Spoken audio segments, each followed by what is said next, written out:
तो हमने human heart के बारे में डिस्कस किया था। हार्ट का स्ट्रक्चर कैसा होता है, कितने वैल्व्स होते हैं उसमें?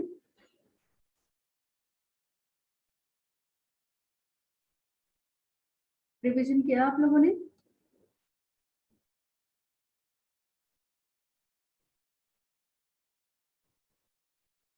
क्या क्या होता है ह्यूमन हार्ट के अंदर, क्या क्या पढ़ा था हमने? 4 चैम्बर होते हैं।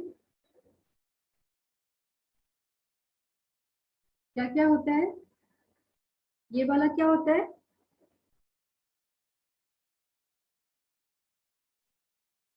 बताओ, आंसर करो कोई।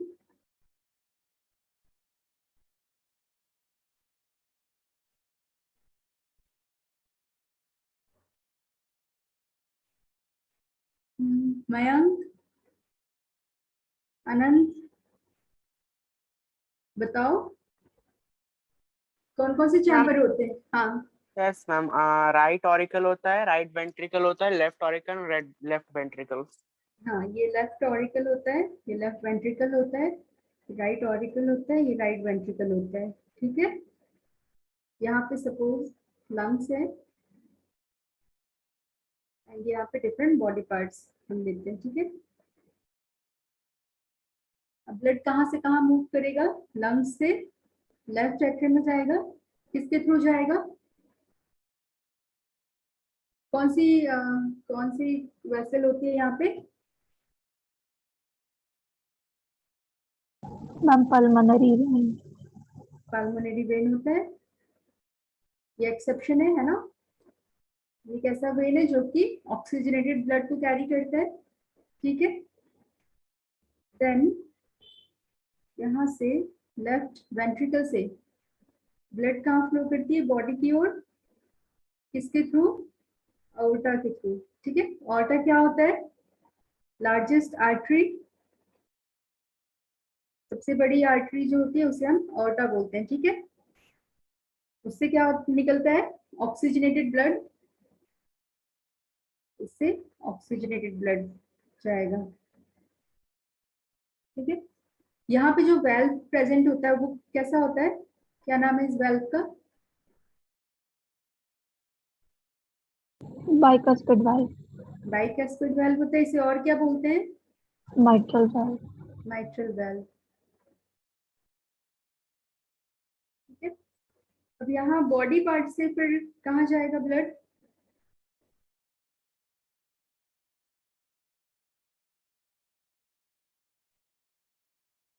राइट एट्रियम में जाएगा, है ना? किसके थ्रू जाएगा? वेना केवा के थ्रू। ठीक है, वेना केवा के थ्रू जाएगा। ये कैसा ब्लड होगा? Deoxygenated blood. ठीक है, देन ब्लड यहाँ से राइट एट्रियम से कहाँ पोर होगा? राइट वेंट्रिकल में। यहाँ पे कैसी ट्राइकैस्पिड वैल्व होंगी। ठीक है, ये वैल्व कैसी होगी? ट्राइकैस्पिड वैल्व। ट्राइकैस्पिड क्यों बोल रहे हैं? क्योंकि इनका जो स्ट्रक्चर होता है उसमें 3 फ्लैप्स मौजूद होते हैं। ठीक है, इस तरीके से आपको 3 फ्लैप्स दिखेंगे और यहाँ पे बाइकस्पिड में इस तरीके से 2 फ्लैप्स दिखते हैं, इसीलिए हम इसे बाइकस्पिड बोलते हैं। देन राइट वेंट्रिकल से ब्लड फिर से लंग्स में मूव करेगा। ठीक है, यहाँ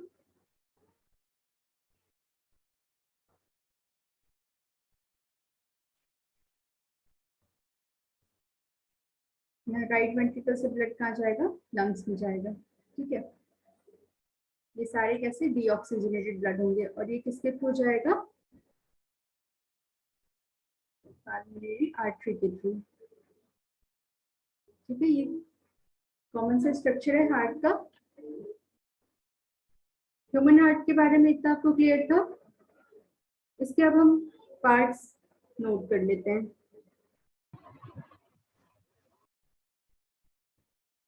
सबसे पहला होगा वेना कवा के बारे में हम नोट डाउन करते हैं कि वेना कवा क्या होता है। वेना कवा जो होता है ये डीऑक्सीजनेटेड ब्लड को कैरी करता है। ये 2 तरीके का होता है, superior and inferior.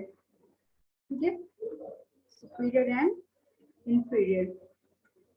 Superior vena कवा क्या करेगा, ये अपर पार्ट ऑफ बॉडी से ब्लड लेकर आएगा एंड ये lower part of the body से डीऑक्सीजनेटेड ब्लड लेकर आएगा, ठीक है, carry deoxygenated blood.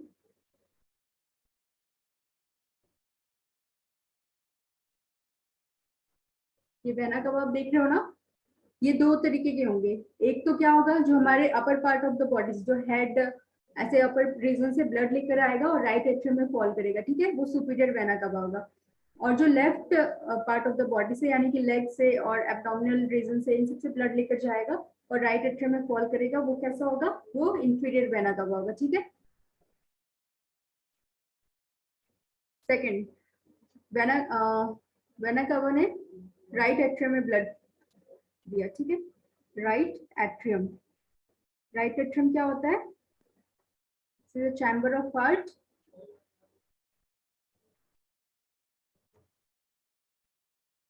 which receives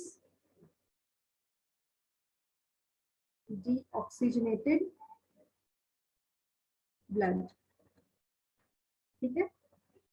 then right atrium से किधर जाएगा, ट्राइकैस्पिड वेल्व। ट्राइकैस्पिड वेल्व क्या होती है,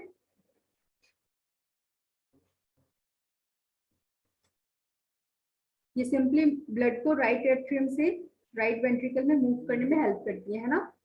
ट्राइकैस्पिड वेल्व के ऊपर ट्राइकैस्पिड वेल्व, ठीक है, इसमें 3 फ्लैप्स होते हैं।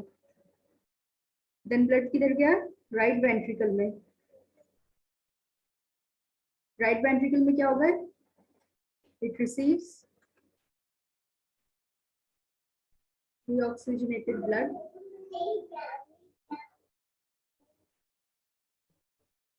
from right atrium, ठीक है। इसके बाद क्या होगा, सेमिलुनर वेल्व कहाँ होते हैं, कहाँ पे होते हैं सेमिलुनर वेल्व,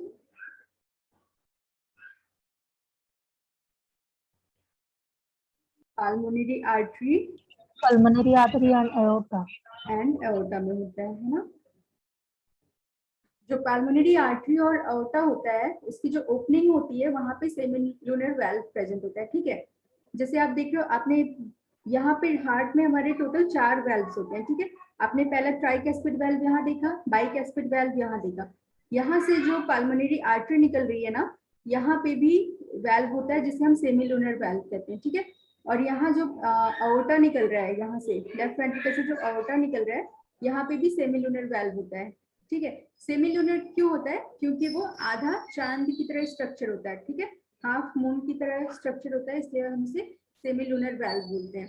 तो कहाँ कहाँ होता है, पल्मोनरी आर्टरी में और aorta में, ठीक है।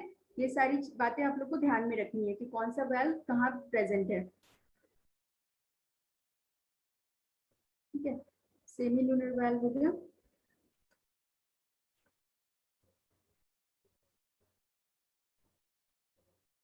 ओके, इसके बाद ब्लड कहाँ जाएगा, पल्मोनरी आर्टरी से कहाँ जाएगा, लंग्स में, ठीक है। ये क्या करेंगी, carries deoxygenated blood to lungs from right ventricle, ठीक है। फिर क्या होगा, लंग्स में क्या होगा, गैसेस एक्सचेंज हो जाएगा। कौन कौन से गैस क्या होगा, कार्बन डाइऑक्साइड ले लेगा लंग्स, है ना, और क्या करेगा, ऑक्सीजन दे देगा ब्लड को, ठीक है। फिर क्या होगा, पल्मोनरी वेन के थ्रू ब्लड कहाँ आएगा, यहाँ पे क्या होगा, ऑक्सीजनेटेड ब्लड को ये लेफ्ट एट्रियम में लेकर आएगा, ठीक है। देन लेफ्ट एट्रियम में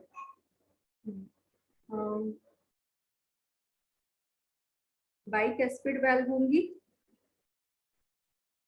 ये हमेशा याद रखना कि बाइकैस्पिड वाल्व को मिट्रल वाल्व बोला जाता है, ठीक है। बाइकैस्पिड वाल्व से क्या होगा, लेफ्ट एट्रियम से ब्लड राइट वेंट्रिकल में फॉल करेगा, सॉरी लेफ्ट वेंट्रिकल में फॉल करेगा, ठीक है।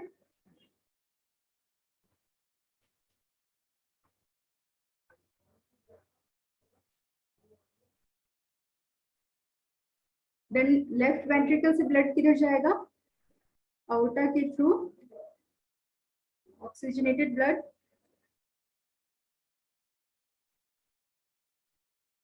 पूरी बॉडी में चला जाएगा, ठीक है।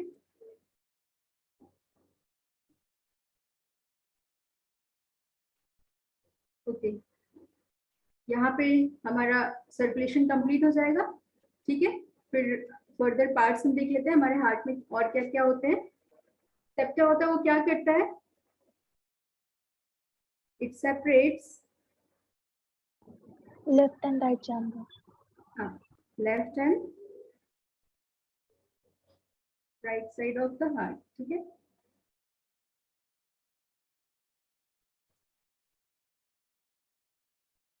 ओके, ऐसे नोड के बारे में आपने सुना है, ऐसे नोड क्या होता है, एसी नोड, ऐसे नोड सुने तो थे।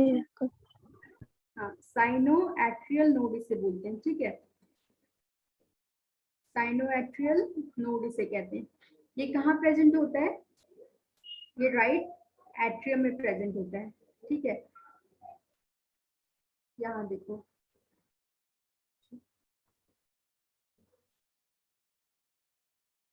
सपोज ये आपका हार्ट है,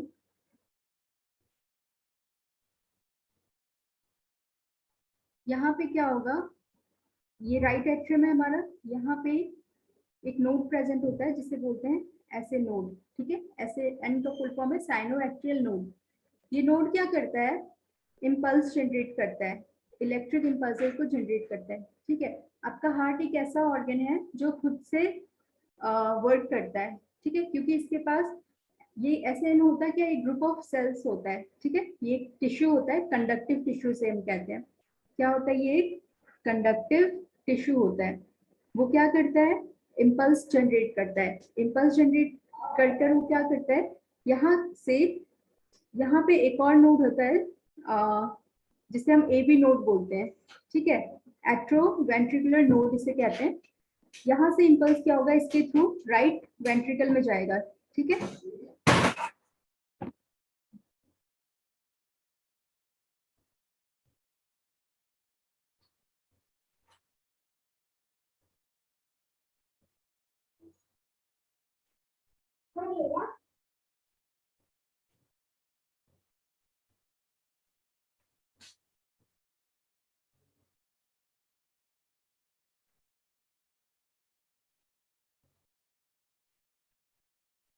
हाँ, तो ये ऐसे नोड क्या करता है, इलेक्ट्रिक इम्पल्स को जनरेट करता है। वो इलेक्ट्रिक इम्पल्स क्या होता है, एवीएन नोड के थ्रू होते हुए राइट वेंट्रिकल में जाते हैं, एंड यहाँ पे लेफ्ट वेंट्रिकल, ठीक है, लेफ्ट एट्रियम, राइट एट्रियम। क्या होता है कि जब ऊपर से नीचे ब्लड को आना होता है, ठीक है, तो वेल्व के थ्रू आ रही है, उनको ज्यादा इम्पल्सेस की जरूरत नहीं होती, ठीक है। 70 to 80% ब्लड ऐसे ही वेल्व के थ्रू यहाँ पे आ जाती है। 20% जो होता है वो इम्पल्स उनको जरूरत होती है और उसके थ्रू फिर ट्रांसफर होता है ना। लेकिन जो मेरी वेंट्रिकल्स होती है, इनके लिए क्या होता है, इम्पल्सेस की जरूरत होती है। ये विदाउट इम्पल्स फंक्शन नहीं कर पाएंगे, ठीक है। तो ऐसे क्या करती है, वो हार्ट बीट को इनिशिएट करती है। आपने जो सुना होगा हार्ट बीट, ठीक है, कॉन्ट्रैक्शन और रिलैक्सेशन जो होता है हार्ट का, उसे हम हार्ट बीट कहते हैं, है ना। तो हार्ट बीट को इनिशिएट करने का काम किसका है, एसएन नोड का है, ठीक है। हार्ट बीट को इनिशिएट करने का काम एसएन नोड करती है। इनिशिएट करती है कौन, एसएन इनिशिएट करती है, ठीक है। तो यहाँ से क्या होगा, फिर इम्पल्स क्या होगी, राइट वेंट्रिकल और लेफ्ट वेंट्रिकल में जाएंगी और यहाँ पे फर्दर ये फिर अपना फंक्शन करेंगे, है ना। कॉन्ट्रैक्शन और रिलैक्सेशन का जो भी इनका फंक्शन है वो कर पाएंगे। तो यहाँ पे एसएन नोड बहुत जरूरी है। अगर ये नहीं होगा तो क्या होगा, हमारा हार्ट फंक्शन नहीं कर पाएगा। एसएन को हम नेचुरल पेस मेकर भी बोलते हैं, ठीक है।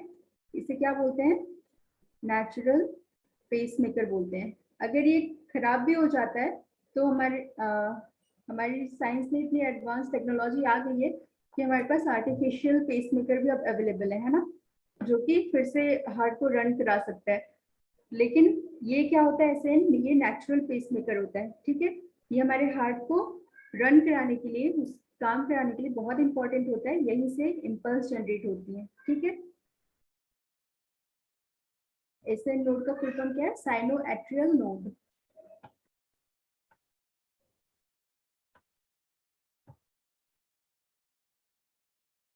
ठीक है, एसएन के बारे में लिख सकते हो।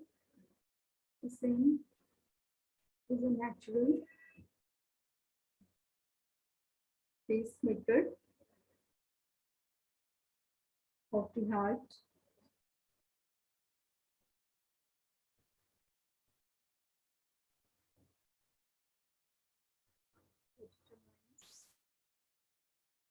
Heart rate.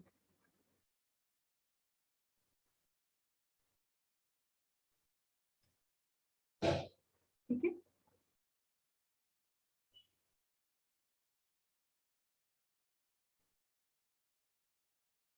role of pacemaker is to initiate heartbeat. जब हार्ट बीट चलती है हमारी तो कैसी साउंड आती है? लबडब की साउंड आती है। सुना है आपने? हमारा जब दिल धड़कता है, हार्ट बीट सुना होगा कभी आपने स्टेथोस्कोप वगैरह से, तो कैसा साउंड आता है उसमें? लब और डब, ठीक है। जब कॉन्ट्रैक्शन होता है तो कैसा लब साउंड प्रोड्यूस होता है, एंड जब रिलैक्सेशन होता है तो डब साउंड प्रोड्यूस होता है, ठीक है।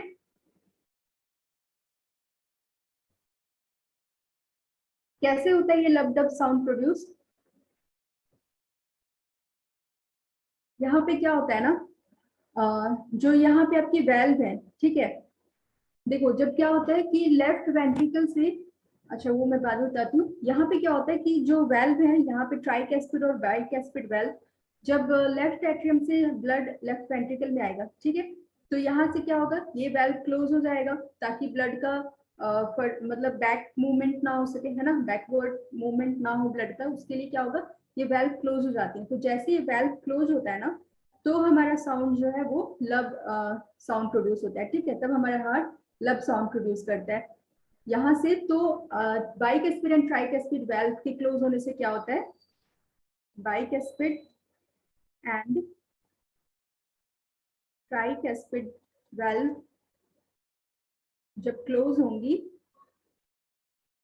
तो लब का साउंड आएगा, ठीक है। और जब जो सेमिलुनर वेल्व है, जो कि पाल्मोनरी आर्टरी और अओर्टा में प्रेजेंट है, ठीक है, सेमिलुनर वेल्व, ये जब क्लोज होंगी तो डब का साउंड आएगा, ठीक है। ये क्वेश्चन भी है आपके एमसीक्यू में कि कौन सी वेल्व क्लोज होती है तो लब एंड डब का साउंड प्रोड्यूस होता है, ठीक है। ओके, देन एवीएन नोड होता है। एवीएन नोड का फुल फॉर्म से नोट कर लो, एट्रियो वेंट्रिकुलर नोड, ठीक है।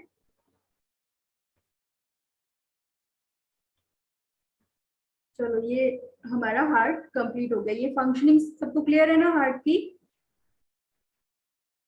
मैम हाँ, मैम फिर कुछ एवी बंडल और उसके नीचे पुरकिंजी फाइबर्स, ये क्या होता है फिर? हाँ हाँ, वो सब देखो, बंडल ऑफ पर्किंजी फाइबर, ये सब होते हैं ना, सभी हार्ट के पार्ट है, जो इम्पल्स जनरेट होता है ना, उसको कैरी आउट करने में फर्दर हेल्प करते हैं, ठीक है। लेकिन अभी आपको इतना डिटेल पढ़ना नहीं है, आप बस ये एसएन नोड और एवीएन नोड इसके फंक्शनिंग जान लो कि इम्पल्स जनरेट करने में हेल्प करता है, ठीक है।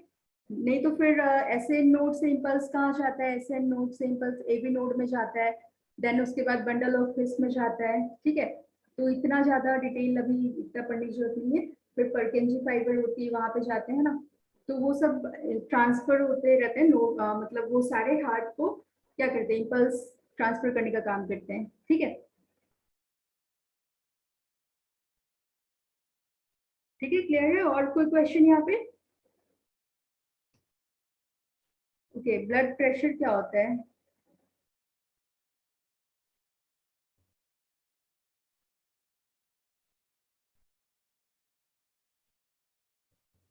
क्या होता है ब्लड प्रेशर, किसी को पता है?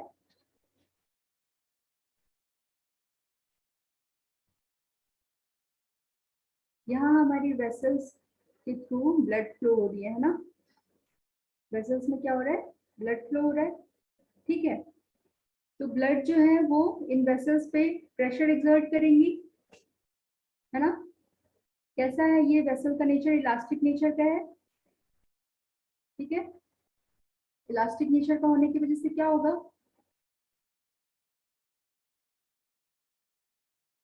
मूवमेंट में हेल्प हो रहा है ब्लड के, है ना? और ये जो ब्लड है वो प्रेशर जनरेट कर रही है, ये जो वॉल है वो भी प्रेशर जनरेट करेगा ब्लड पे, दोनों एक दूसरे पे प्रेशर जनरेट कर रहे होंगे, ठीक है। तो ये जो प्रेशर जनरेट होता है ब्लड का, that blood exerts against the wall, ठीक है, इसी को हम ब्लड प्रेशर बोलते हैं। तो क्या होता है blood pressure? It is a force that blood exerts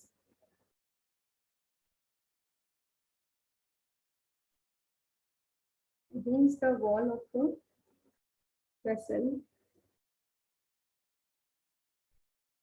is called blood pressure.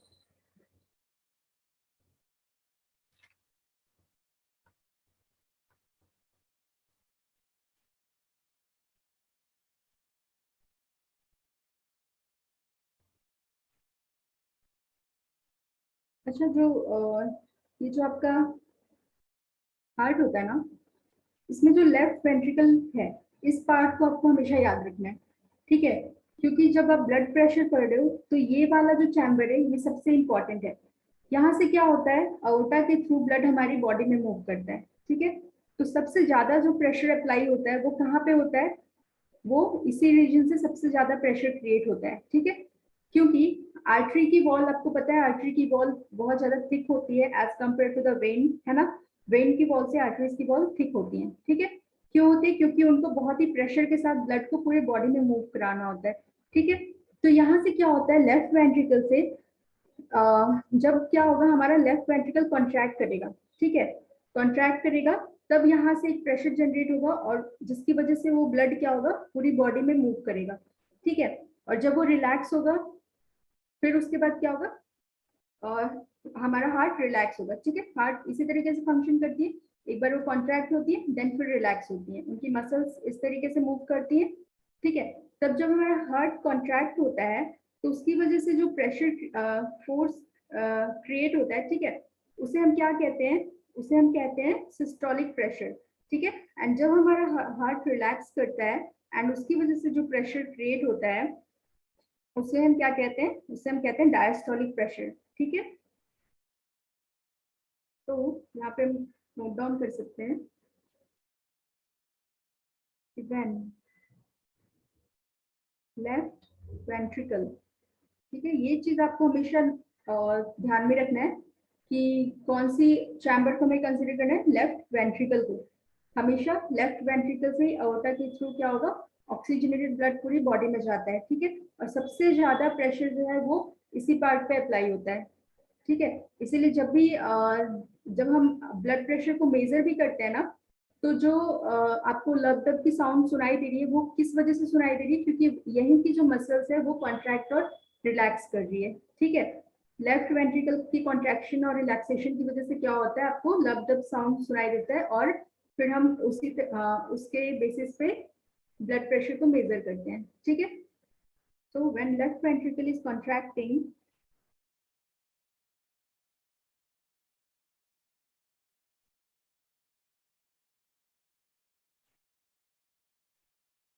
forcing the blood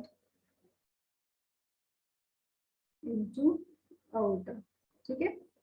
left ventricle जब कॉन्ट्रैक्ट करेगा तो ब्लड कहाँ जाएगा? aorta में जाएगा, ठीक है। इसे हम क्या कहेंगे?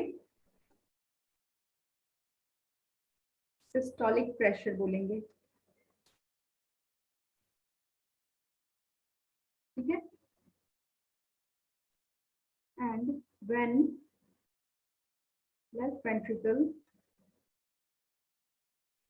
relaxes, जब लेफ्ट वेंट्रिकल रिलैक्स करेगा तब क्या होगा?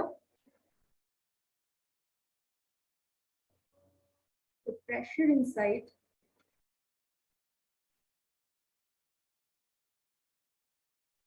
blood vessel also decreases. ठीक है, प्रेशर कम हो जाएगा, इसे हम क्या कहेंगे?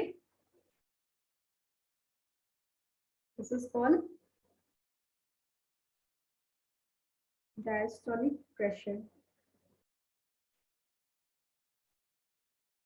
ठीक है,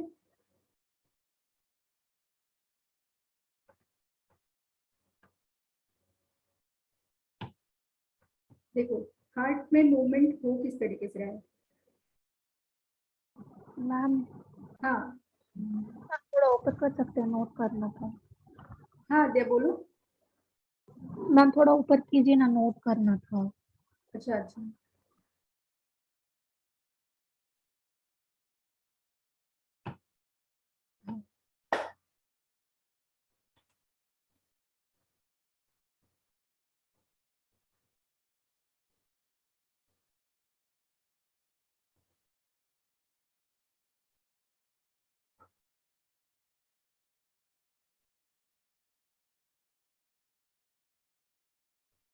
ठीक है, हो गया।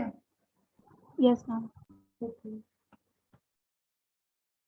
हाँ देखो क्या होता है ना, ये हमारी लेफ्ट और राइटल है, लेफ्ट वेंट्रिकल, राइट और राइट वेंट्रिकल। ठीक है, देखो यहाँ पे लंग्स है, यहाँ पे बॉडी पार्ट है।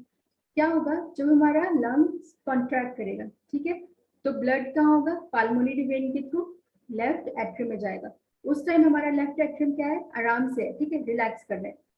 देन क्या होगा जब लेफ्ट एट्रियम में ब्लड आ गया तो क्या करेगा? लेफ्ट एट्रियम कॉन्ट्रैक्ट करेगा। ठीक है, किसी भी चीज को जब ब्लड को पुश करना है, किसी भी एक बैग में सपोज कोई लिक्विड भरा हुआ है, ठीक है, हमें आप पेस्ट समझो, पेस्ट को आप निकालते कैसे हो? जब आप उसे पुश करते हो तो क्या होता है? पेस्ट बाहर निकलता है ना? टूथपेस्ट की बात कर रही हूँ। उसी तरीके से क्या होगा? लेफ्ट एट्रियम कॉन्ट्रैक्ट कर रहे हैं, मतलब हम उसे दबा रहे हैं, स्क्वीज आउट कर रहे हैं। ठीक है, तो वहां से क्या होगा? वेल्व के थ्रू लेफ्ट वेंट्रिकल में ब्लड फ्लो करेगा। ठीक है, अभी क्या हो रहा है? जब लेफ्ट वेंट्रिकल में फ्लो कर रहा है, लेफ्ट वेंट्रिकल आराम कर रहा है, ठीक है, वो रिलैक्स मोड में। देन क्या होगा जब ओर्टा के थ्रू हमें ब्लड को मूव आउट कराना है तो क्या होगा? लेफ्ट वेंट्रिकल कॉन्ट्रैक्ट करेगा। ठीक है, तो आप इसी तरीके से समझना कि जब भी किसी चैम्बर से हमें ब्लड को बाहर निकालना है तो उस चैम्बर को क्या करना होगा? उस चैम्बर को कॉन्ट्रैक्ट करना होगा। ठीक है, तो यही दोनों चीजें होती है, इसी को हम हार्ट बीट कहते हैं, कॉन्ट्रैक्शन और रिलैक्सेशन, ये होता है। तो यहाँ पे जो सिस्टोलिक प्रेशर होता है वो कितना होता है? नॉर्मल रेंज जो होती है सिस्टोलिक प्रेशर की वो होती है 120 mmHg। ठीक है, और जो डायस्टोलिक प्रेशर की रेंज होती है, डायस्टोलिक प्रेशर की रेंज होती है वो 80 mmHg। ठीक है, तो किसी भी नॉर्मल ह्यूमन का कितना आएगा ब्लड प्रेशर? 120 से 80 की रेंज में आना चाहिए, है ना?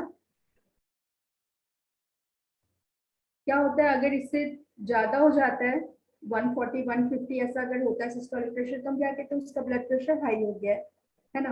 और अगर कम हो जाता है तो क्या कहते हैं? कि ब्लड प्रेशर लो हो गया है। ठीक है, और जिस इंस्ट्रूमेंट से हम मेजर करते हैं उस इंस्ट्रूमेंट का नाम क्या है? आपने अपने घर में भी देखा होगा, जो ओल्ड ओल्ड पेरेंट्स होते हैं ना, उनके लिए घर में होता है इंस्ट्रूमेंट ब्लड प्रेशर मेजर करने के लिए। क्या नाम होता है उस इंस्ट्रूमेंट का? सिग्मो मैनोमीटर। ठीक है, सिग्मो मैनोमीटर होता है।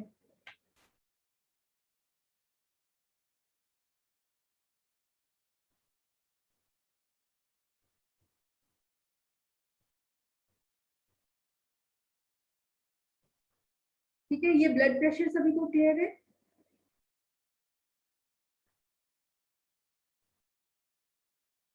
Yes ma'am. ओके, तो लास्ट हमारा बच्चा है इसमें लिम्फ, है ना, लिम्फेटिक सिस्टम।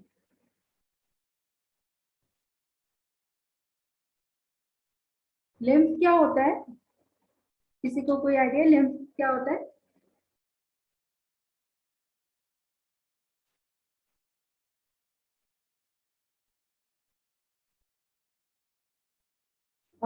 ये जब हम double circulation and single circulation पढ़ रहे थे तो मैंने आपको बताया था लिम्फ के बारे में थोड़ा सा। इंटरस्टिशियल फ्लूइड होता है, याद आ रहा है?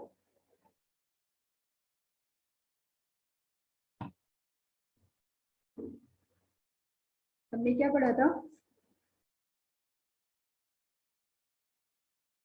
ये वेन्स होती हैं, ठीक है, ये फर्दर वेन्यूल्स में डिवाइड करती है, और वेन्यूल्स किस में डिवाइड करते हैं?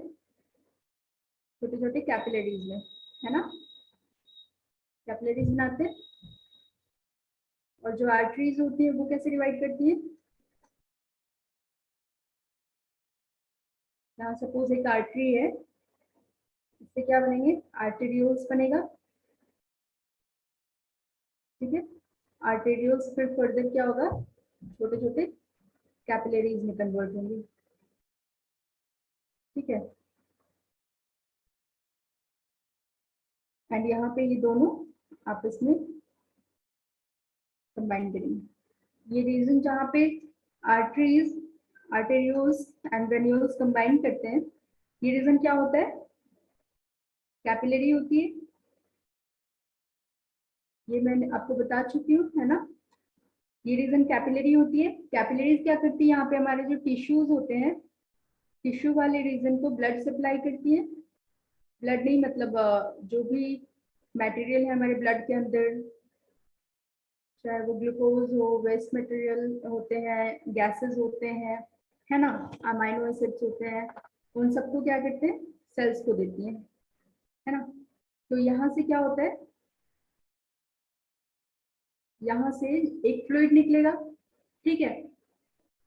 यहाँ से कैपिलरी से क्या होता है कि कैपिलरीज में ना छोटे छोटे पोर्स होते हैं, ठीक है।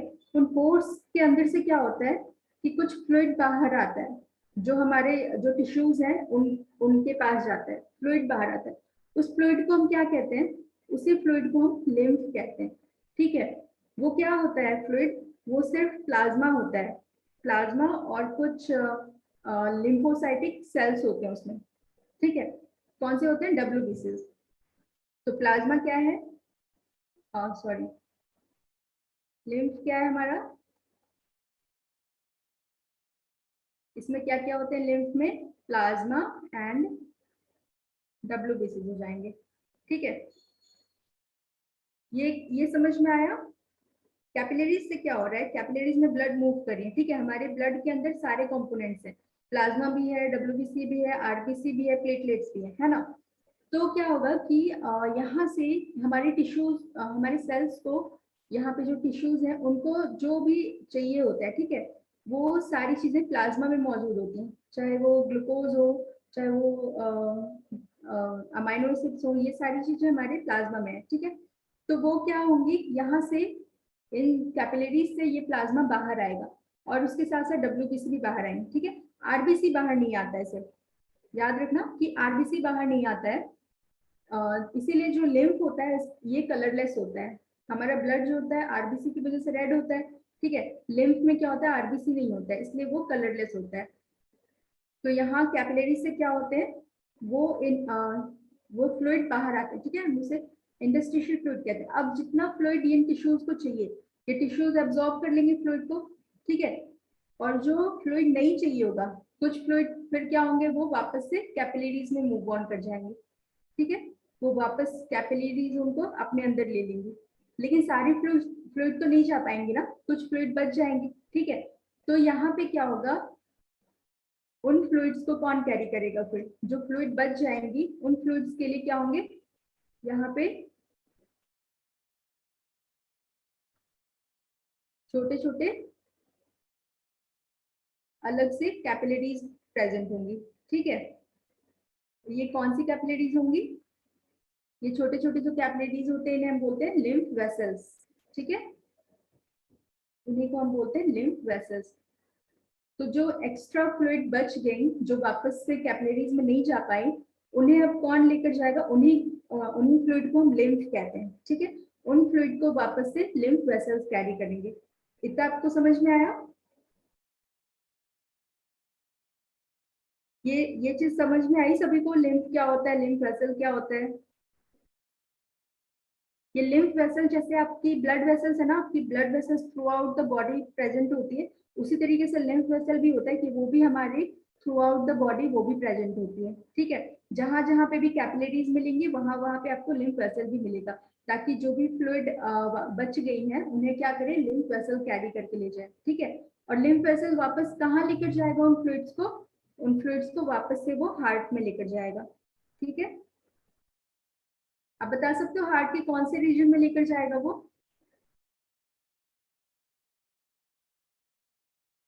4 चैम्बर है हमारे पास, कौन से रीजन में लेकर जाएगा लिम्फ वेसल?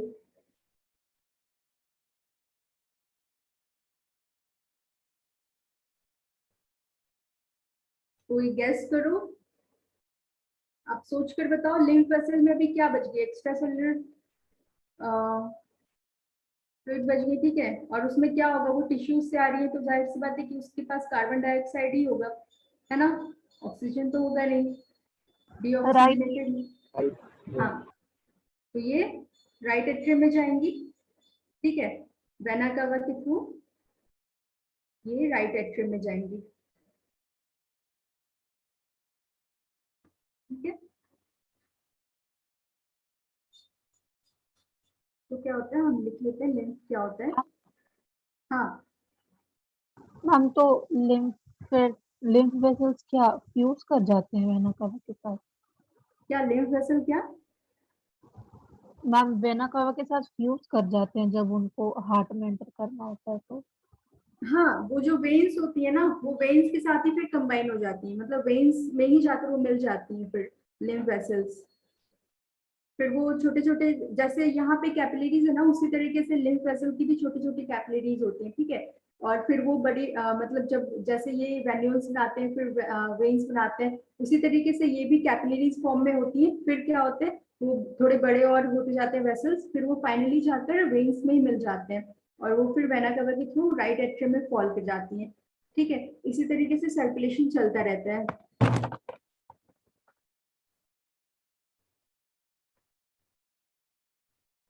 ठीक है, तो लिम्फ क्या होता है, इसे हम लिम्फेटिक फ्लूइड भी बोलते हैं।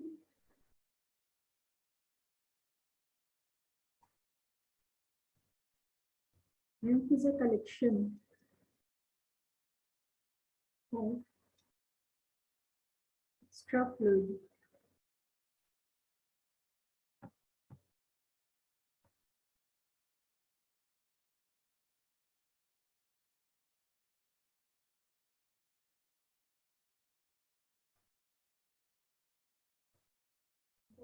drains from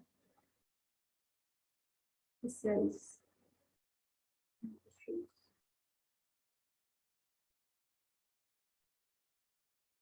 और वो भी कैसे, दैट इज नॉट रीअब्सॉर्ब, ठीक है। जो रीअब्सॉर्ब नहीं हो पाएंगे वही वाला पार्ट जो होगा वो लिम्फ कहलाएगा।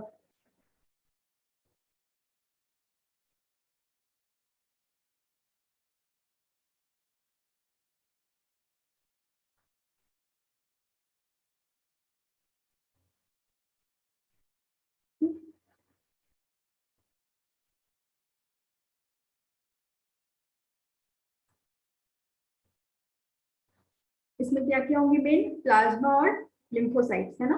लिम्फोसाइट्स क्या होते हैं, डब्ल्यूबीसी, ठीक है। लिम्फ में आरबीसी नहीं होता है, lymph does not contain RBC,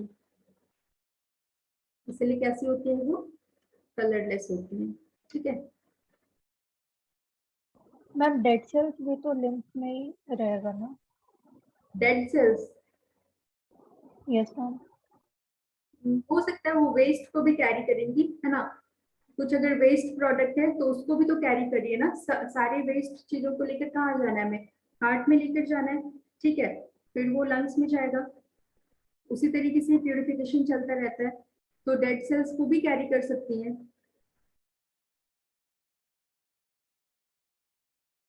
ठीक है। अच्छा, लिम्फ नोड्स क्या होते हैं? जब आपका सपोज ये लिम्फ है, ठीक है, तो बहुत सारे क्या होते हैं कि जगह जगह पे इस तरीके से नोड्स बन जाते हैं। और इन नोड्स में क्या होता है ना कि जो इम्यून सेल्स होते हैं, जैसे WBC हो गया, सब इम्यून सेल्स बहुत ज्यादा प्रेजेंट होते हैं। तो सपोज जैसे कि आपने कहा डेड सेल्स, उस तरीके से क्या होता है कि मान लो कोई इन्फेक्शन हो गया, कोई इन्फेक्शन हुआ है किसी बंदे को, ठीक है, तो वहां पे बैक्टीरिया भी मौजूद होंगे, है ना, टिश्यू लेवल पे क्या होगा, बैक्टीरिया भी होंगे। तो हो सकता है कि हमारे लिम्फ के अंदर बैक्टीरिया भी एंटर कर जाए। ठीक है। तो ये बैक्टीरिया फिर क्या करेगा, ये जो लिम्फ नोड्स होते हैं, यहाँ पे क्या होता है कि बहुत सारे लिम्फोस इम्यून सेल्स प्रेजेंट होते हैं। इम्यून सेल्स क्या करेंगे, उन बैक्टीरिया को वहीं पे किल करेंगे। ठीक है। तो ऑलमोस्ट 100 ऐसे nodes all over the lymph हमारी बॉडी में है। ठीक है, जगह जगह पे होता है। जैसे कि हमारा नेक वाला रीजन हो गया, आर्मपिट होती है, वहां पे लिम्फ नोड्स होते हैं। ठीक है। तो इस तरीके से अलग अलग रीजन पे बहुत सारे लिम्फ नोड्स प्रेजेंट होते हैं। ये क्लियर है?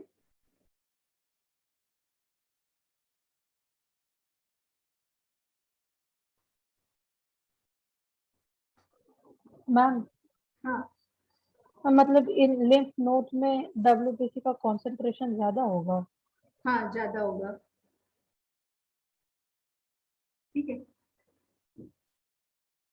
लेकिन अगर कभी बहुत ज्यादा भी हो जाएगा तो क्या होगा कि आपने सुना होगा कभी स्वेलन लिम्फ नोड की कंडीशन हो जाती है, कि लिम्फ नोड्स होते हैं ना, फूल जाते हैं। जब कभी आप बीमार पड़ोगे ना, तो आप डॉक्टर के पास जाओगे तो डॉक्टर आपको ऐसे गले में हाथ लगा कर दिखता है, कान के पीछे हाथ लगा कर चेक करता है। वो क्या चेक करते हैं, वो ऐसे चेक करते हैं कि आपके लिम्फ नोड्स फूले तो नहीं है।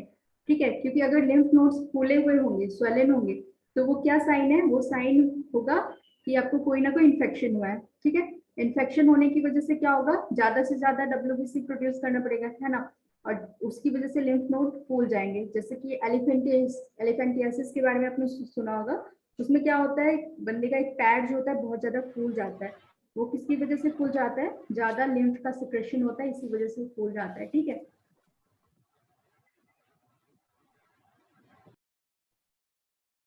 तो चलिए क्वेश्चन,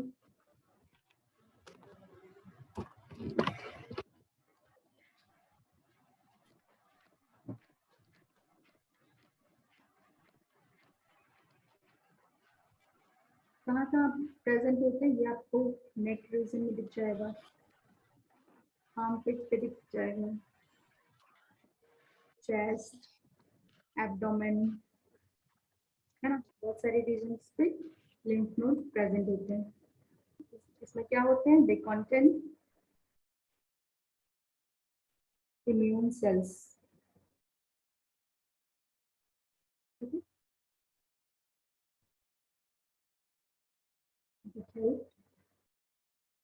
फाइट अगेंस्ट इन्फेक्शन।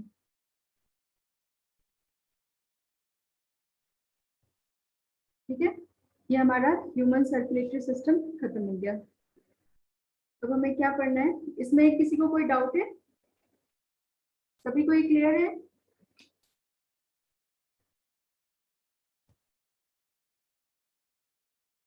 बाकी बच्चे आप लोग कुछ बोल नहीं रहे हो क्लास में, इंटरेक्शन नहीं हो रहा है हमारा। स्मृति, श्रेया, यस मैम। हाँ आप लोग सुन रहे हो? यस क्लियर है आप लोगों को ये सभी? Yes ma'am. अच्छा ठीक है। अच्छा ठीक है बच्चे, ये आप ये बताओ, ये लिम्फ कहाँ पे जाता है, हमारे हार्ट के कौन से रीजन में जाता है लिम्फ वेसल से?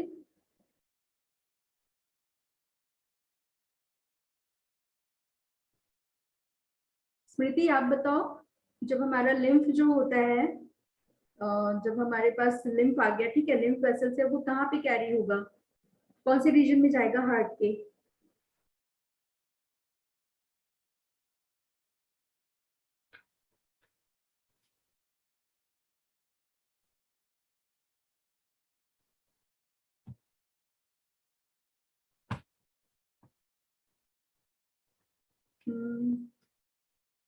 बताओ, कोई डाउट है आप लोगों को इसमें? समझ नहीं आया?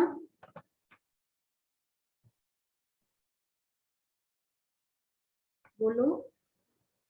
यहाँ देखो मैंने क्या बताया है, लिम्फ कहाँ जा रहा है?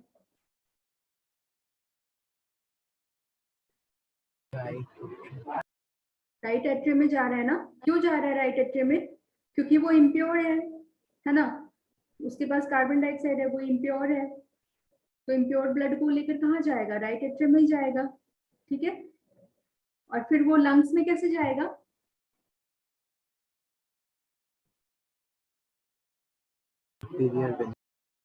हाँ, कैसे जाएगा? लंग्स में कैसे जाएगा फिर?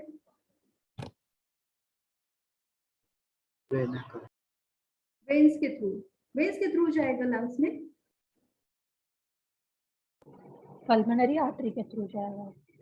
हाँ, पल्मोनरी आर्टरी के थ्रू जाएगा ना। ध्यान दो आप लोग, यही तो एक्सेप्शन है ना, कि जब लंग्स में जा रहा है वो, तब वो पल्मोनरी आर्टरी के थ्रू जा रहा है। ठीक है, आर्टरी क्या होती है? वो ऑक्सीजनेटेड ब्लड कैरी करती है, बट एक्सेप्शन क्या होता है कि जो पल्मोनरी आर्टरी होती है वो डीऑक्सीजनेटेड ब्लड को कैरी करती है। ठीक है, तो पल्मोनरी आर्टरी हमेशा राइट वेंट्रिकल से डीऑक्सीजनेटेड ब्लड को लेकर लंग्स में जाएंगी। क्लियर है? और फिर लंग्स से क्या होगा? पल्मोनरी वेन जो होगा वो ऑक्सीजनेटेड ब्लड को लेकर लेफ्ट एट्रियम में आएगा। ठीक है,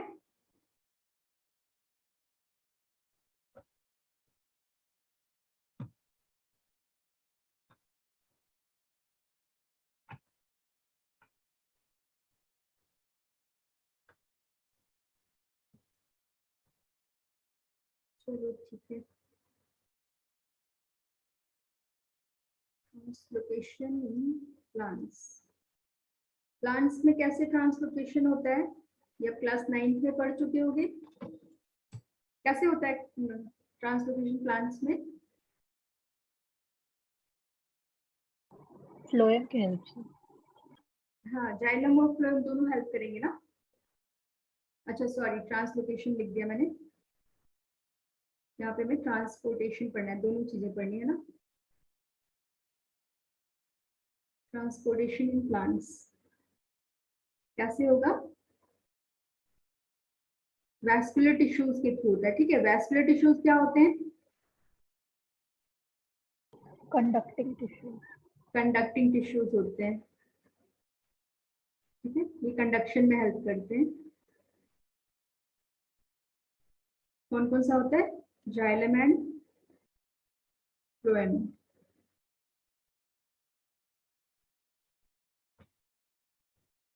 क्या करता है जाइलम और फ्लोएम, ये बताएंगे वैष्णवी। बच्चे बताओ, जाइलम का फंक्शन क्या है और फ्लोएम का फंक्शन क्या है?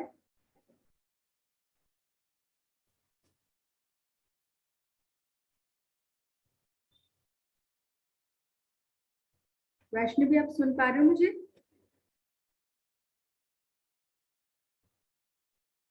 कोई बात नहीं, डरने की बात नहीं है। अगर आपको नहीं पता तो आप कह दो नहीं पता मैम।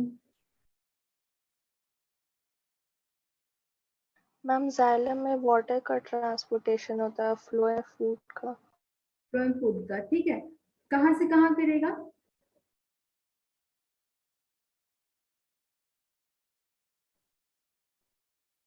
जाइलम का जो फ्लो होता है वो यूनिडायरेक्शनल होता है ना। हमेशा रूट से क्या होगा? अपर साइड की ओर वाटर का मूवमेंट होगा। बट जो फ्लोएम का फ्लो होता है वो कैसा होता है? बाई डायरेक्शनल होता है। वो ऊपर भी कैरी कर सकता है, नीचे भी कैरी कर सकता है। ठीक है,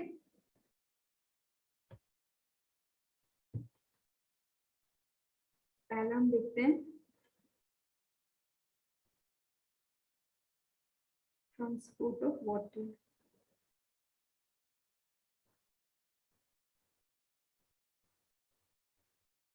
जाइलम करेगा, कैसा फ्लो होगा इसका? यूनिडायरेक्शनल।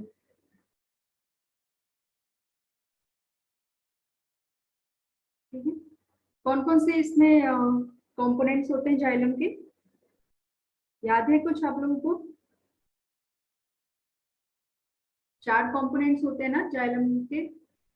कौन यस कौन से मैम। होते हैं? हाँ, कौन कौन से होते हैं? Ma'am xylem vessels, tracheids, xylem parenchyma and xylem fibres. Tracheids, vessels, xylem parenchyma और जाइलम फाइबर्स होते हैं। ठीक है, ये कैसे होते हैं, इनका नेचर क्या होता है इनके सेल्स का? ये मोस्टली डेड सेल्स होते हैं। ठीक है, अगर हम जाइलम जाइलम पैरेन्काइमा को छोड़ दें तो बाकी सारे जितने भी होते हैं ट्रैकिड्स, वेसल्स और जाइलम फाइबर्स, ये कैसे होते हैं? डेड सेल्स होते हैं। ठीक है, इसलिए जाइलम का एक और सिनोनिम भी है, जाइलम को हम वुड भी बोलते हैं। आप अपने घर में जितने भी फर्नीचर देखते हो ना, लकड़ियों से जितने भी सामान बने हैं, बेड, ये, ठीक है, ये सारी पहले क्या थी? जाइलम थी।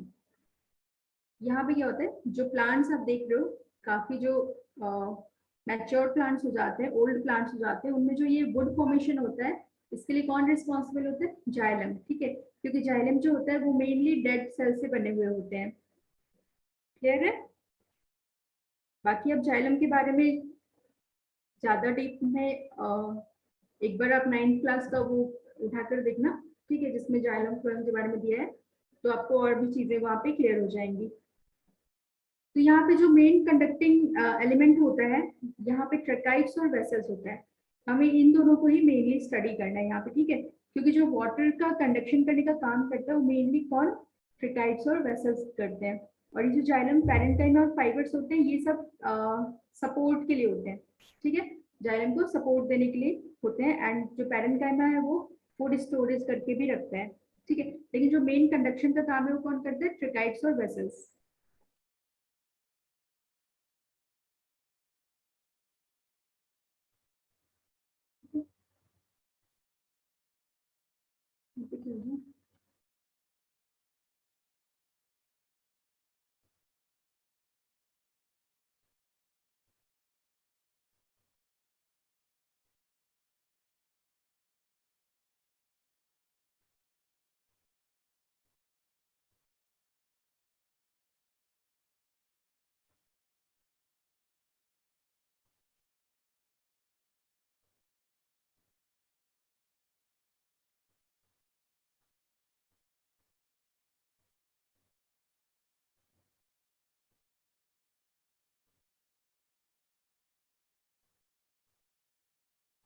ये जो ट्रिकाइड्स एंड वेसल्स का नेटवर्क होता है, ये प्लांट के हर पार्ट में होता है। ठीक है, रूट्स में भी प्रेजेंट होगा, स्टेम्स में भी होगा एंड लीव्स में भी होगा। जो प्लांट की आप ग्रोथ देखते हो, प्लांट की जितनी भी हाइट बढ़ रही है, आप जितना भी ग्रोथ देख रहे हो प्लांट का, वो किसकी वजह से हो रहा है? ये कंडक्टिंग टिश्यूज की वजह से हो रहा है। ठीक है, यहाँ जो जाइलम है, जाइलम ही ग्रो कर रहा है, उसकी वजह से ही प्लांट का ग्रोथ हो रहा है ऑल ओवर। ठीक है,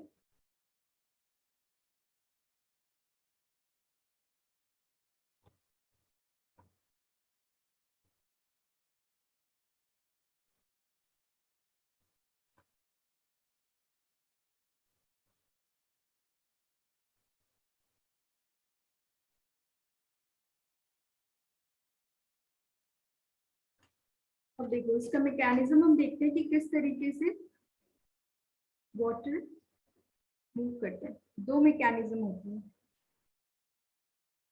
पहला तो होता है रूट प्रेशर के थ्रू, एंड सेकंड होता है ट्रांसपिरेशन के थ्रू।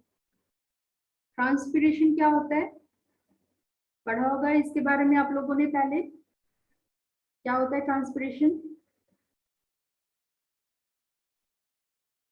एवापोरेशन सुना है आप लोगों ने? एवापोरेशन क्या होता है?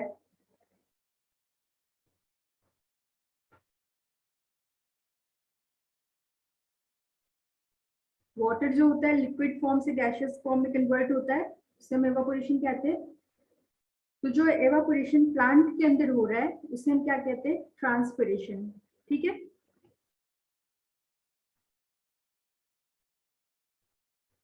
क्लियर है ये सभी को? ट्रांसपिरेशन क्या होता है? ट्रांसपिरेशन क्या होता है? The loss of water .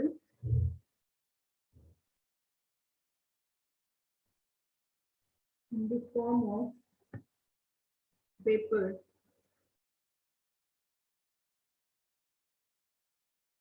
from the aerial parts of the plant is called transpiration.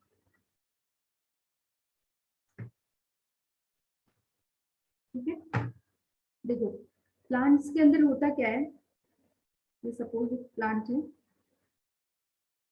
इसके रूट्स नीचे तक फैले हुए हैं, है ना, सॉइल के अंदर इसके रूट्स होते हैं। सॉइल में क्या है, सॉइल में यहाँ पे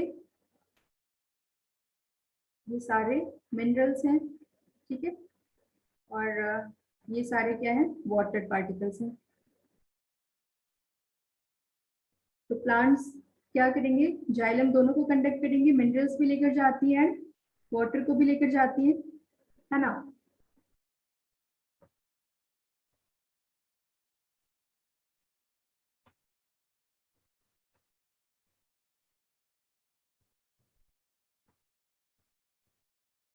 तो यहाँ पे क्या होगा, सपोज ये आपका रूट है प्लांट का, ठीक है, यहाँ पे ये जो मिनरल्स है, प्लांट के रूट में ऐसे स्ट्रक्चर प्रेजेंट होते हैं जिनके थ्रू क्या होंगे, मिनरल्स जो होंगे वो अंदर की ओर मूव कर जाएंगे, ठीक है। ये प्लांट रूट क्या करेगा, इस सारे मिनरल्स को एब्जॉर्ब कर लेगा। अभी क्या बच गया यहाँ पे वाटर बच गया, ठीक है। सॉल्वेंट का कॉन्सेंट्रेशन क्या हुआ, अंदर यहाँ सॉइल में वाटर का लेवल बहुत ज्यादा है, ठीक है, सॉल्वेंट का कॉन्सेंट्रेशन कम है। यहाँ अंदर पे क्या हो रहा है, यहाँ पे वाटर का लेवल कम है, ठीक है। तो यहाँ पे कौन सी प्रोसेस होगी, डिफ्यूजन होगा कि ऑस्मोसिस होगी,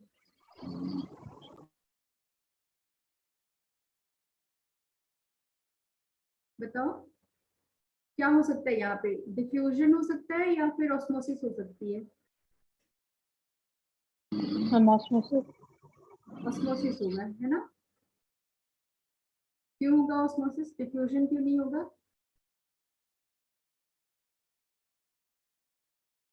क्योंकि देखो यहाँ पे बाहर की साइड में क्या है, वाटर का कॉन्सेंट्रेशन ज्यादा है। अब वो प्लांट्स ऐसे तो वाटर को एब्जॉर्ब नहीं कर सकती वहां पे, ठीक है। तो क्या होगा, एक कॉन्सेंट्रेशन ग्रेडियंट यहाँ पे बना है, जिसकी वजह से क्या होगा कि जो वाटर है अब वो अंदर की ओर मूव करेगा, क्योंकि अंदर में वाटर का कॉन्सेंट्रेशन बहुत ही कम है, ठीक है। तो यहाँ पे क्या हो रहा है कि वाटर का मूवमेंट हो रहा है फ्रॉम लोअर कॉन्सेंट्रेशन टू, हाँ फ्रॉम, नहीं सॉरी ये सॉल्वेंट है ना, वाटर क्या है, एक सॉल्वेंट पार्टिकल है, ठीक है। तो सॉल्वेंट क्या हो रहा है कि वो लोअर कॉन्सेंट्रेशन से हायर कॉन्सेंट्रेशन की ओर जा रहा है, ठीक है। यहाँ पे जो ये मिनरल्स आ गए थे, इसकी वजह से यहाँ पे क्या हो रहा है, कॉन्सेंट्रेशन सॉल्यूट का यहाँ पे ज्यादा है, रूट्स के अंदर सॉल्यूट का कॉन्सेंट्रेशन ज्यादा है, ठीक है। तो कहाँ से कहाँ मूवमेंट होगा वाटर का मूवमेंट होगा from lower concentration to higher concentration, ठीक है। तो यहाँ से क्या होगा, वाटर सॉइल से रूट्स में चले जाएंगे। यहाँ पे आपको समझ में आया कि वाटर का मूवमेंट कैसे हो रहा है, इसको इसी प्रेशर को हम लोग यहाँ पे कहते हैं रूट प्रेशर, ठीक है। हाँ मैम इसको वाटर पोटेंशियल से कैसे एसोसिएट कर सकते हैं, यही रूट प्रेशर के कंसेप्ट को। किस चीज से, मैम वाटर पोटेंशियल। इसके बारे में अभी मुझे ध्यान नहीं आ रहा है वाटर पोटेंशियल से, ठीक है, मैं इसके बारे में आपको देखकर बताऊंगी। तो ये रूट प्रेशर आप सभी को क्लियर है, ठीक है। यहाँ पे ये मोस्टली नाइट के टाइम पे होगा, क्योंकि डे के टाइम पे क्या होगा, डे के टाइम पे तो आपके पास ट्रांसपिरेशन होगा, है ना। ट्रांसपिरेशन की मेथड से भी वाटर को वो खींच रहे हैं ऊपर। ट्रांसपिरेशन में क्या होता है कि वहां यहाँ पे देखो, ट्रांसपिरेशन पढ़ने के लिए हमें 3 चीजें जाननी पड़ेंगी।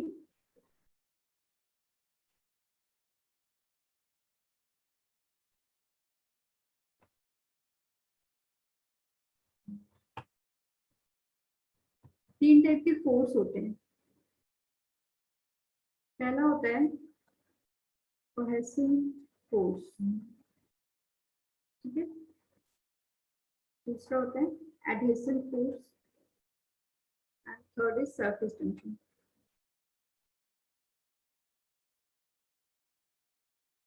सपोज ये हमारी वेसल है, ठीक है। ट्रिकाइड्स और वेसल होती है। ट्रिकाइड्स किस तरीके की होती है? ट्रिकाइड्स आपको इस तरीके की दिख जाएंगी, टिपिंग एंड्स होते हैं और इनके बीच में पिट्स प्रेजेंट होते हैं, है ना। इनके बीच में भी पिट्स प्रेजेंट होते हैं। पिट्स क्या करते हैं? पिट्स वाटर को मूव कराने में हेल्प करते हैं, ठीक है। ये जो पिट्स होते हैं यानी कि पोर्स, इन्हीं के थ्रू वाटर मूव करता है। तो यहाँ पे क्या होगा? सपोज ये आपका वेसल है, यहाँ से क्या है? कोहेशन का मतलब क्या होता है कि यहाँ पे वाटर मॉलिक्यूल्स हैं, ठीक है। कोहेशन का मतलब वाटर मॉलिक्यूल्स आपस में फोर्स, आपस में वो क्या करेंगे? एक दूसरे को खींचेंगे, है ना।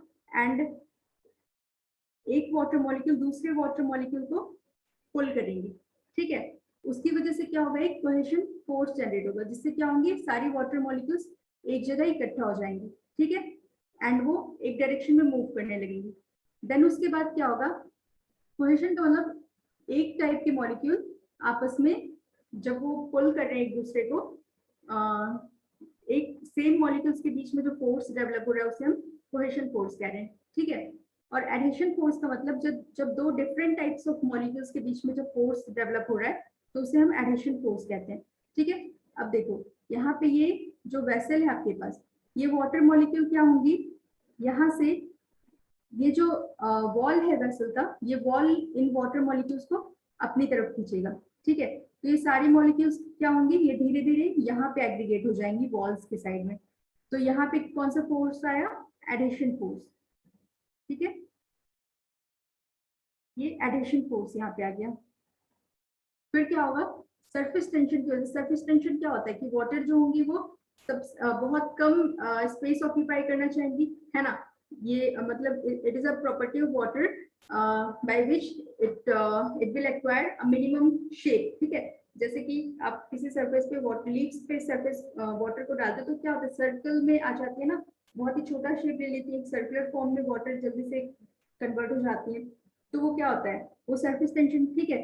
तो यहाँ पे जो मूवमेंट हो रहा है वाटर का, वो इन्हीं तीनों फोर्स की वजह से होगा। जो अपवर्ड मूवमेंट होता है वाटर का, वो इन्हीं तीनों फोर्स की वजह से ही अपवर्ड मूवमेंट हो रहा है, ठीक है।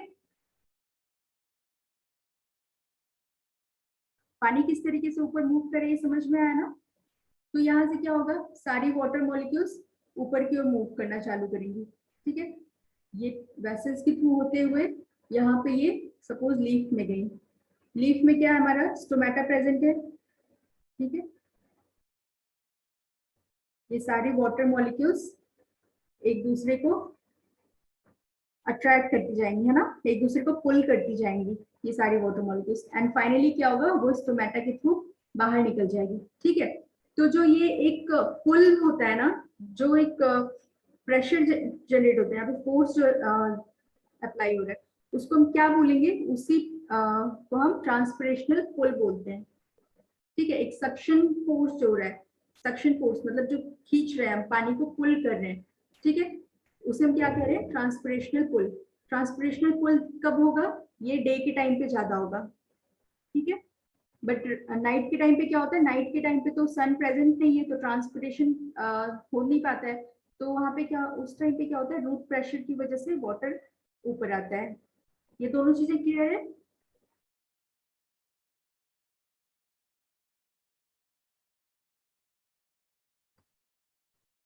ये जो ट्रांसपरेशनल पुल है इसे हम ऐसे लोग सैप भी बोलते हैं। यहाँ पे अब देखो डायग्राम में आपको क्लियर होगा।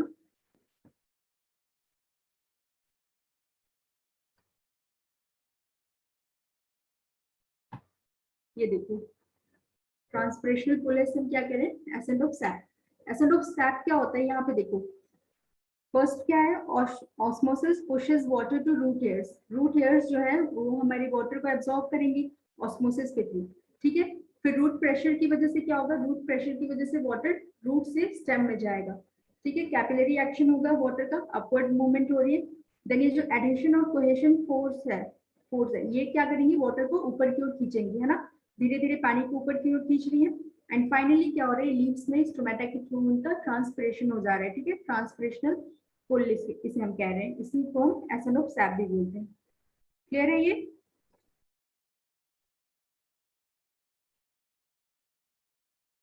क्या होता है एसन ऑफ सैप?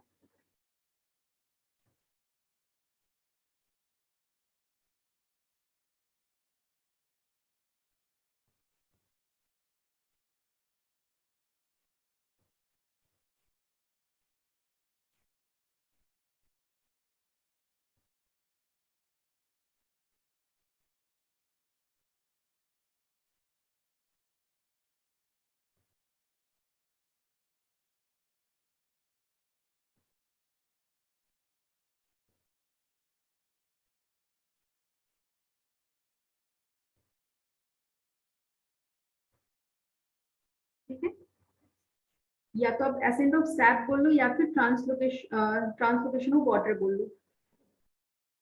ठीक है, दोनों एक ही चीजें हैं।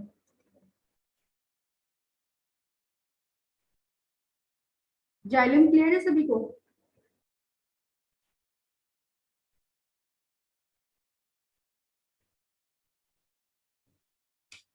ओके, तो इनके बारे में पढ़ते हैं। क्या कहते हैं, ट्रांसलोकेशन। ठीक है, उसमें हेल्प करेगा। जाइलम से जब वाटर मूवमेंट हो रहा था तो उसमें हमें किसी भी तरीके की एनर्जी की रिक्वायरमेंट नहीं थी। ठीक है, बट जब फूड का मूवमेंट कराना होता है तो ये एक एक्टिव प्रोसेस होता है। ठीक है, इसमें हमें रिक्वायरमेंट होती है एटीपी की।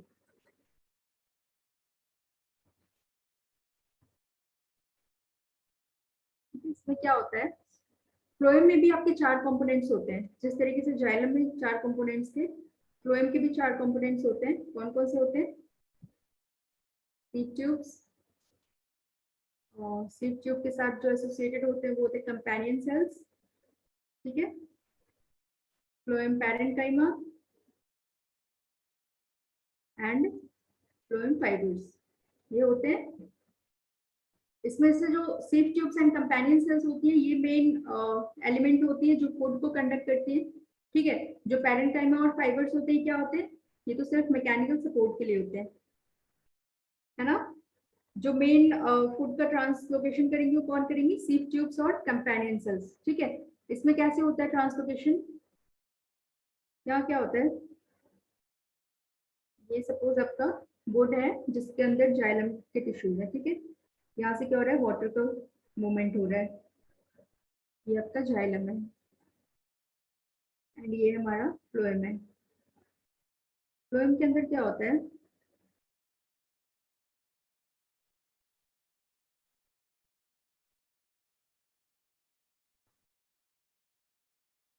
सपोज ये आपका कोई लीफ है या कोई ऐसा स्ट्रक्चर है, सोर्स इसे हम कहते हैं। ठीक है, जहां से आपको फूड को ट्रांसफर करना है।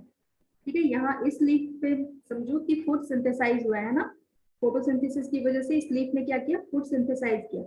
अब इस फूड को हमें क्या करना है, दूसरे पार्ट में ट्रांसफर करना है। ठीक है, तो प्लांट को कैसे पता चलेगा कि हमें कहाँ पे लेकर जाना है इस फूड को, प्लांट इस चीज को कैसे डिटरमाइन करेगा, कुछ तो होगा ना कि प्लांट सपोज यहाँ पे फूड को लेकर आना है, ये एक दूसरी लीफ है या रूट है, कोई दूसरा ऑर्गन है प्लांट का जहाँ पे हमें इस फूड को कैरी करना है। ठीक है, तो जहां से हम फूड को सोर्सिंग। हाँ, जहाँ से फूड क्या होता है, जहाँ पे फूड प्रिपेयर होता है, जहाँ से फूड को भेजना है उस एरिया को हम सोर्स कहते हैं। और जहाँ पे भेजना है, ठीक है, जहाँ पे रिक्वायर्ड है फूड का, जहाँ पे फाइनली फूड को ट्रांसफर करना, उसे हम सिंक कहते हैं। ठीक है, तो सोर्स से क्या होगा, सबसे पहला जो प्रोसीजर होगा वो होगा लोडिंग का। ठीक है, सबसे पहले क्या होगा, लोडिंग होगी। लोडिंग का मतलब क्या है, कि यहाँ पे जो फूड है हमारा वो फ्लोएम के अंदर लोड होगा। ये हमारा फ्लोएम टिश्यू है, ठीक है। फ्लोएम के अंदर ये सारे फूड लोड होंगे और ये एक एक्टिव प्रोसेस है, इसमें एनर्जी भी चाहिए होगी, ठीक है। तो यहाँ से क्या हुआ, ये फूड अभी यहाँ लोड हो गया। सेकेंड चीज क्या होगी, ये जाइलम है, इसके अंदर वाटर है। सेकेंड चीज क्या होगी, हमें वाटर की रिक्वायरमेंट होगी, ठीक है। तो ऑस्मोसिस के थ्रू ये वाटर यहाँ पे मूव करेगा, ये पानी जाएगा, ये पानी यहाँ पे भरेगा, ठीक है। पानी भरने की वजह से क्या होगा कि इस एरिया का प्रेशर बहुत ज्यादा हो जाएगा, ठीक है। इस एरिया का प्रेशर बहुत ज्यादा हो जाएगा।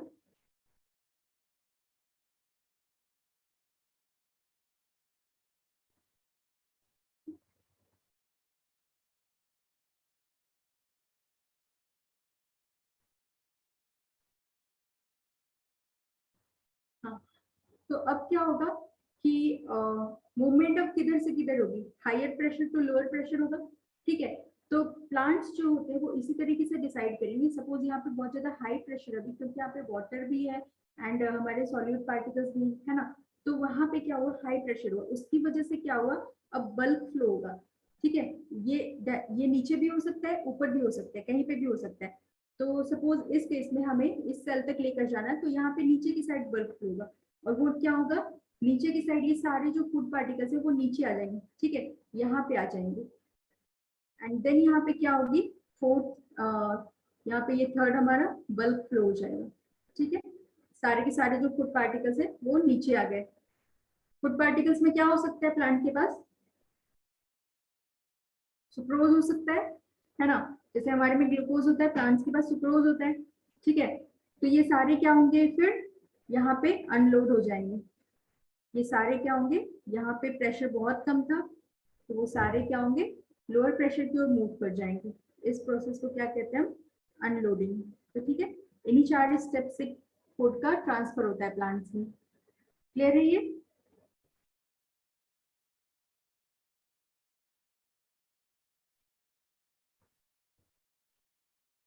मैम हाँ हाँ बोलो Adit. Ma'am translocation of sucrose, हाँ क्या, मैम ट्रांसलोकेशन ऑफ सुक्रोज के लिए बोरॉन क्यों इम्पोर्टेंट होता है? बोरोन क्यों इम्पोर्टेंट होता है? बोरोन एक एसेंशियल कंपोनेंट होता है ना, इसका आंसर मैंने आपको बताया भी था। उसका मैम हाँ हाँ क्या, समझ में नहीं आया। ओके, उसमें मैंने आपको भेजा था, वो एक पेपर था, उसमें कुछ ऐसा दिया था कि जो बोरोन होता है वो शुगर जो होता है सुक्रोज, जो भी शुगर मॉलिक्यूल है उसके साथ एक कॉम्प्लेक्स फॉर्म कर लेता है ना, शुगर बोरेट का कॉम्प्लेक्स फॉर्म कर लेता है, जो कि बहुत ही आयनाइजेबल फॉर्म में होता है, ठीक है। तो उससे क्या होता है कि उसको कैरी करना, ट्रांसपोर्टेशन करना उसका इजी हो जाता है उसकी वजह से, ठीक है।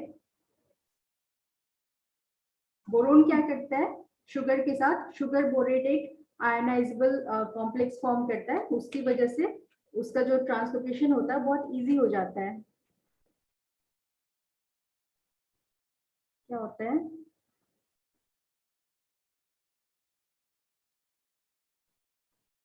ये शुगर बोरेट कॉम्प्लेक्स फॉर्म कर लेगा बोरोन, ठीक है।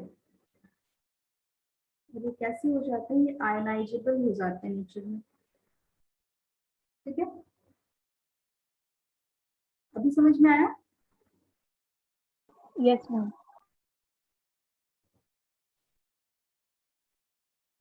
ठीक है, और किसी को यहाँ पे पूछना है कुछ?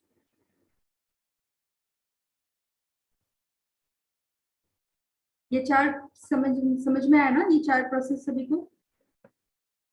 मैम इसी को मास फ्लो हाइपोथेसिस कहते हैं। हाँ वो हाइपोथेसिस, बट आपको इतनी ज्यादा इम्पोर्टेंट नहीं है वो साइंटिस्ट के नाम और वो सब, है ना। आपको बस ये प्रोसेस समझ में आना चाहिए कि किस तरीके से हो रहा है।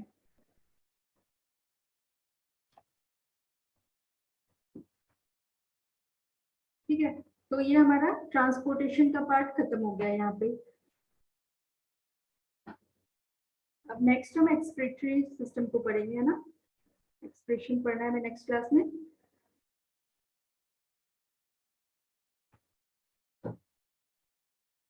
ठीक है, फिर खत्म करें। चलो bye bye. Thank you ma'am. Thank you.